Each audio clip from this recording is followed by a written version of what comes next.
Aujourd'hui on va voir comment retirer ce genre de petites choses sous Photoshop. C'est parti!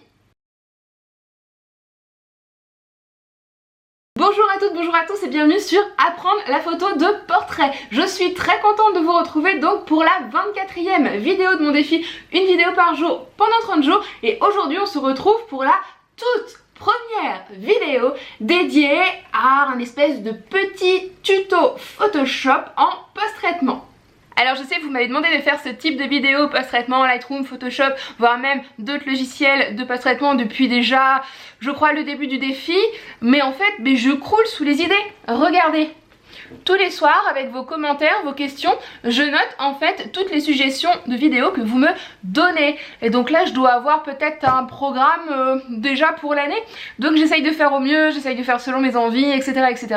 Alors comme on est ici pour apprendre la photo de portrait et que si je me souviens un petit peu, la chose qui m'interpellait le plus au début quand j'ai commencé à post-traiter un petit peu mes photos, c'était de savoir et de maîtriser la technique pour retirer les petits boutons.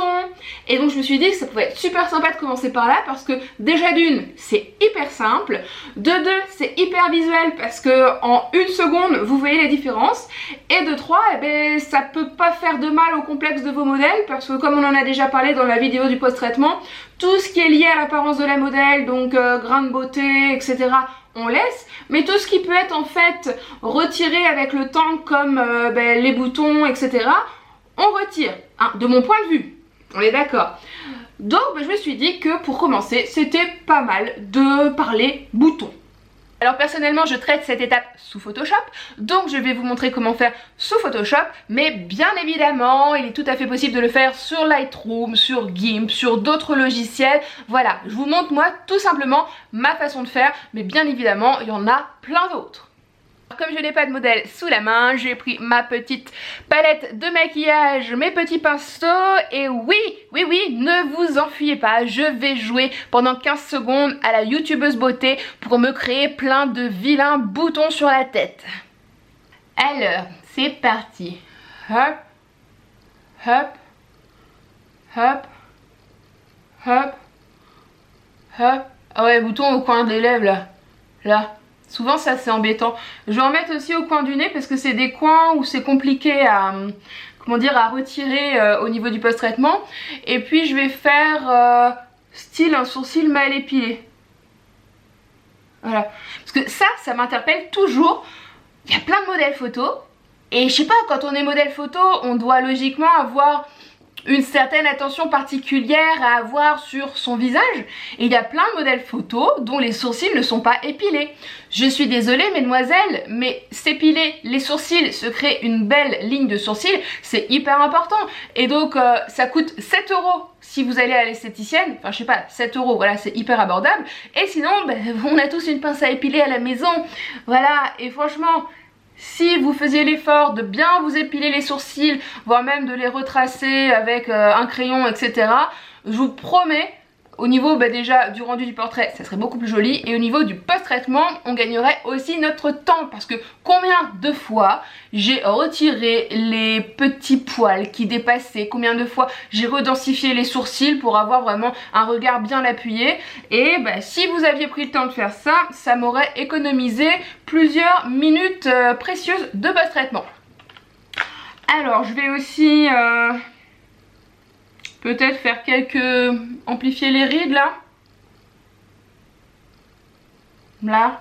Je sais pas si ça se voit. Je pense que oui, de toute façon je vais me prendre en photo après. Et sur cette photo là qu'on va travailler. Et puis je vais m'accentuer un peu les cernes. Alors bon, là. J'ai déjà des cernes en temps normal. Mais bon, je vais vous montrer quelques petites astuces pour corriger un peu ça, corriger les rides, corriger les boutons, etc., etc. Voilà, donc maintenant que je suis sublimée, je vais me prendre en photo et on se retrouve tout de suite sur l'ordinateur. C'est parti! Oh là là là là, bon je le fais vraiment pour vous, mais honnêtement là j'ai carrément honte et j'ai du mal à voir ma tête, hein. Bon bref, on y va. Donc comme c'est la première fois qu'on travaille ensemble sur Photoshop, on va déjà nous mettre sur la même longueur d'onde. Pour ce faire, vous allez aller tout là-haut dans fenêtre espace de travail et vous allez donc cliquer sur photographie. Ça va vous permettre en fait d'avoir sur le côté droit, donc juste ici, tous les modules et sur le côté gauche, tous les outils dédiés en général photo. Donc c'est parti. Pour ouvrir ma photo, rien de bien compliqué, j'ai été donc tout là-haut dans fichier ouvrir et j'ai été donc chercher la photo sur mon ordinateur. Ma photo apparaît alors en bas à droite dans ce qu'on appelle le panneau calque. Voilà, elle s'appelle arrière-plan et présente donc un petit cadenas. Pour pouvoir en fait accéder à toutes les fonctionnalités de l'usine à gaz d'Adobe, il va falloir donc retirer ce petit cadenas. Et pour faire ça, vous allez tout simplement double-cliquer sur le calque. La fenêtre nouveau calque s'affiche et nous allons le renommer. Je vous propose tout simplement brut, comme ça c'est hyper parlant. Ok, et là vous voyez notre calque s'appelle maintenant brut et ne présente plus de cadenas.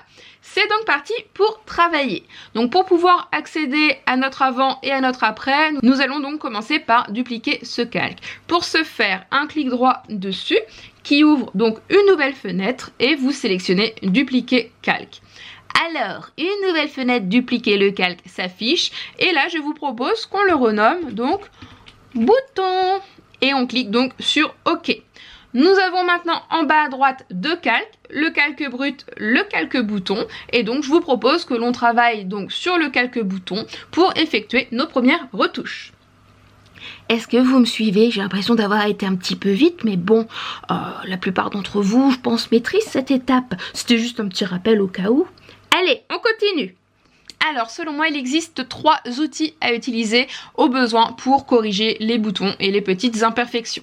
À savoir, donc déjà, les 2 outils ici. Vous les voyez, ils ressemblent en fait à des petits pansements et on les appelle donc les correcteurs localisés. Vous avez donc un correcteur qui agit de façon automatique, c'est-à-dire qui recalcule les pixels environnant votre zone de retouche pour recréer de la matière. Et vous avez donc un correcteur un peu plus localisé qui fonctionne grâce à un échantillonnage. Et ensuite, on va parler vite fait de l'outil tampon, mais en général, vous connaissez tous l'outil tampon. Allez, c'est parti. On va commencer avec le premier correcteur. Donc, on clique dessus.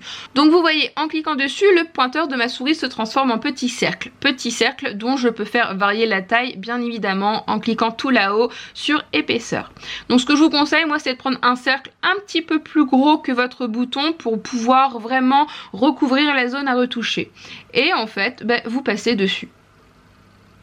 Voilà, c'est aussi simple que ça. Je vous montre quelques petites corrections rapides.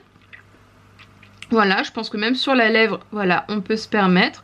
Voilà, alors faut pas hésiter à repasser plusieurs fois. Donc moi je travaille avec une tablette graphique qui fonctionne, vous savez, avec une épaisseur et une intensité différentes en fonction de la pression que je réalise sur le stylet. Mais je sais pas comment ça fonctionne avec la souris d'ailleurs.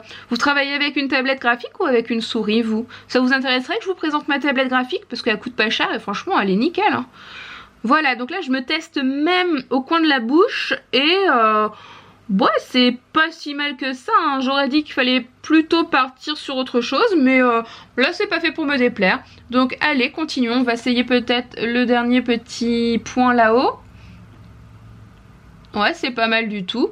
Voilà, et puis allez, on est parti. On va retirer, hop, quelques petites imperfections. Voilà.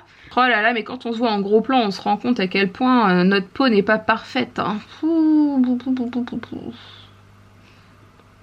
va retirer les petites paillettes aussi. Voilà, voilà. Donc maintenant, pour corriger, par exemple, vous voyez cette petite auréole un petit peu plus rouge avec une toute petite ridule au milieu, je vous propose de passer au correcteur à échantillonnage. Donc je clique sur ce dernier. Et là, en fait, donc quand je dis échantillonnage, c'est-à-dire qu'en cliquant sur une touche particulière, donc il s'agit de la touche Alt, je vous montre, hop, en fait, le curseur rond de la souris se transforme en cible. Alors je crois que dans certains cas, elle se transforme en pipette. Voilà. Et donc, ça me permet de venir cliquer sur un endroit qui ressemble à la zone à corriger et de venir en fait recréer de la texture sur cette zone là. Donc ça c'est hyper pratique quand vous avez comme là, donc au niveau de mes cernes, vous voyez la peau est vraiment très, enfin il y a plein de petites ridules, la peau est beaucoup plus fine, elle présente aussi comment dire, une matière particulière et puis j'ai amplifié mes cernes avec du fard, donc il y a aussi des brillances qui met vraiment en valeur toutes les imperfections. C'était obligé de passer par un échantillonnage pour avoir quelque chose d'assez qualitatif. On va continuer à utiliser le même outil pour corriger le sourcil. Voilà, c'est-à-dire on échantillonne et on corrige. Voilà. Et donc là, pour corriger au niveau vraiment donc des petits poils, je vais changer mon échantillonnage et je vais aller chercher donc une zone ressemblant un petit peu plus en amont. Par exemple, là, ça me convient très bien. Voilà, et ça me permet, vous voyez, de recréer de la structure poil et non de la structure peau qui m'aurait en fait créé une espèce de nouvelle texture non naturelle et non appropriée. Voilà. Donc on va faire la même chose pour ce petit trait-ci. Voilà, là pareil, on récupère du poil et voilà, on ajoute du poil. Voilà, donc je pense que là on commence à être pas mal du tout. Voilà, hop, je prends un petit peu de recul, c'est toujours important de regarder. Voilà, là ça me semble vraiment pas mal du tout. Voilà, on va faire un avant-après. Voilà, c'est plutôt bien. Là on a encore quelques petites noirceurs là où on a corrigé, mais ce qui est tout à fait normal, hein. Hop, voilà. Et donc on peut même essayer, voilà, de corriger le bouton juste en dessous. Voilà. Hop, super. Alors là, pour retirer par exemple les petits poils et puis affiner le contour, c'est à ce moment-là que j'aurais tendance à utiliser donc l'outil tampon. Donc l'outil tampon, vous êtes déjà nombreux à le connaître et il est hyper simple, mais il est, comment dire, faut y faire attention. Je vais vous montrer pourquoi. En fait, si vous échantillonnez l'outil tampon, par exemple l'œil, et que vous utilisez l'outil tampon, en fait l'outil tampon va recréer tout simplement la zone que vous venez d'échantillonner. Donc en fait, soit vous devez vraiment bien échantillonner votre zone, soit vous allez utiliser l'outil tampon, mais hyper subtilement. Donc par exemple, pour corriger voilà les petits poils qui sont en dessous, je vais prendre déjà une toute petite épaisseur, voilà, et je vais venir échantillonner vraiment juste en dessous pour avoir en fait une cohérence de texture et de couleur, voilà.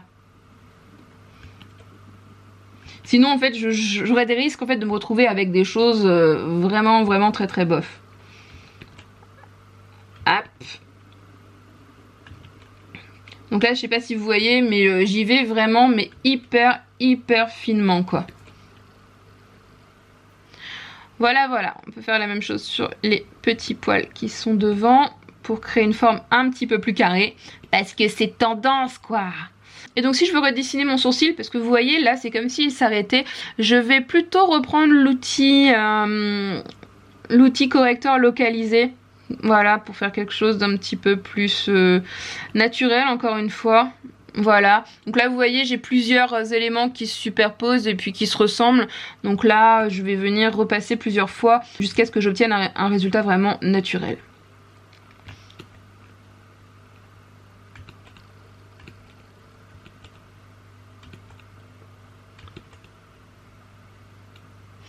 Voilà, ça me semble pas mal du tout.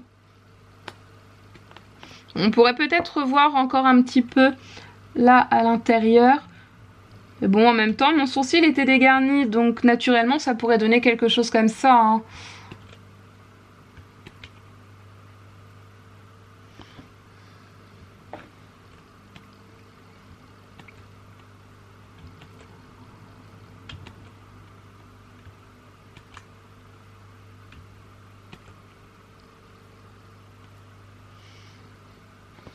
Voilà, donc pour terminer corriger les petites ridules, je vais tout simplement reprendre mon correcteur hop, et vous voyez en 2 temps 3 mouvements, ce sont des choses qui disparaissent assez rapidement. Bon, il y a une petite ombre qui reste, mais c'est une ombre naturelle vu qu'il y a un creux à ce niveau là, donc ça sert à rien non plus de trop lisser, hein. N'oubliez pas qu'une retouche doit être subtile.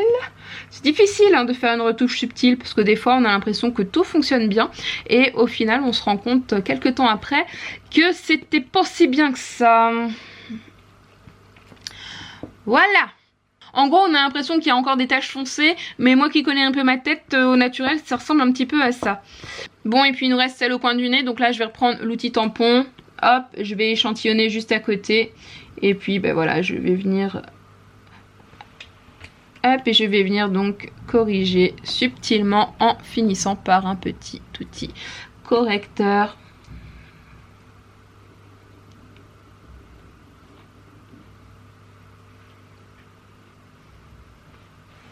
Voilà. Bon, on est plutôt pas mal là. Ouais, je me suis vraiment, mais vraiment pas ratée au niveau des cernes.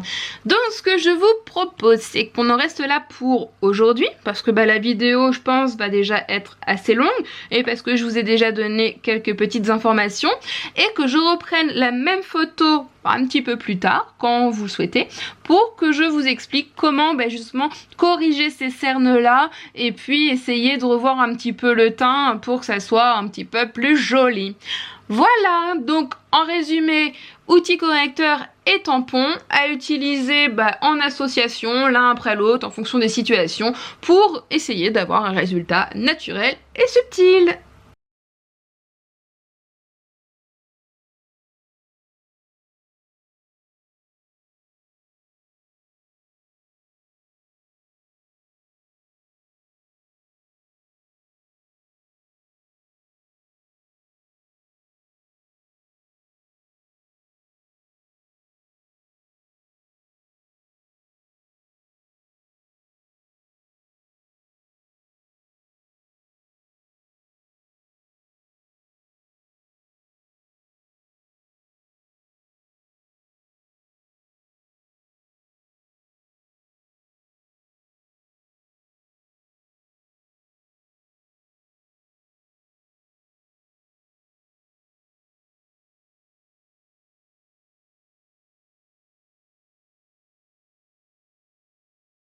Et bien voilà, cette première vidéo dédiée donc au post-traitement du portrait, à savoir tout ce qui est un peu retouche beauté et plus particulièrement les boutons, est terminée. Si elle vous a plu, pouce!